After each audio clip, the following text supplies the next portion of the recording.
This week's work is going to be about substituting two variables in an equation. So let me give you an example of what that's going to look like.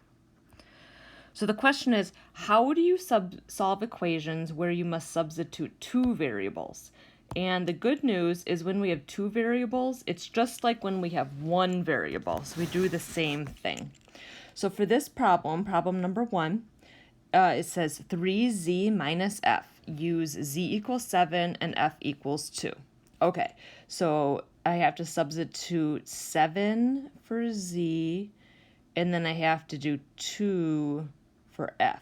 So the first step is I'm going to rewrite the problem. So I have 3 times 7 minus 2.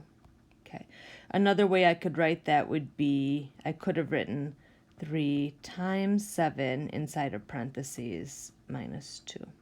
Okay, get my equals. Okay, so now it's just a matter of doing the calculations. So 3 times 7 is 21. 21 minus 2 is 19.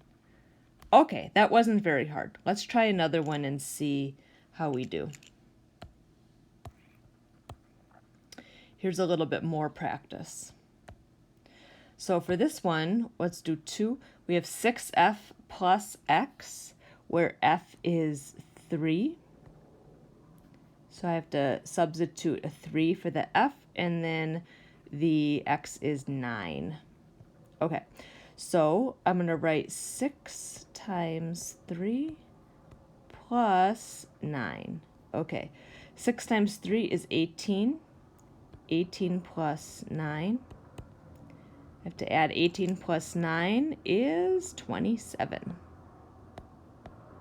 Okay, so what I'm noticing is kind of the first step is to do the substitution with my arrows, like figuring out, writing the number instead of the variable. And then the second step is to actually just do the math. Okay, let's try one more. Number 3, we have 3h plus 3z. Okay, so don't get too scared. We have h is 5 over here. Z is 9 over here. So we just have 5 times 5 plus 3 times 9. Okay, do you see, I want to highlight something really important. Do you see how when I'm writing the down here that I'm using the parentheses? I'm doing that on purpose. I'm doing that to keep the two groups separate. I don't want to make any mistakes with my order of operations. So when I learned this, my teacher was very strict with me to make sure to use the parentheses when I'm substituting. That way I'm just keeping it separate. What am I keeping separate? I'm keeping separate the 5h is separate from the 3z. And then, of course, I have my plus, which joins them together. Now I need to do some multiplication. 5 times 5 is 25. Plus 3 times 9 is 27. Now I just have to add. I'll go over here.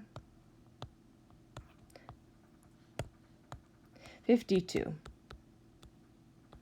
Okay, so that is how we substitute two variables. Basically, if you can do one variable, then doing two variables will be pretty simple for you. So give it a try on today's work, and we'll see how you do. I think you're going to do great.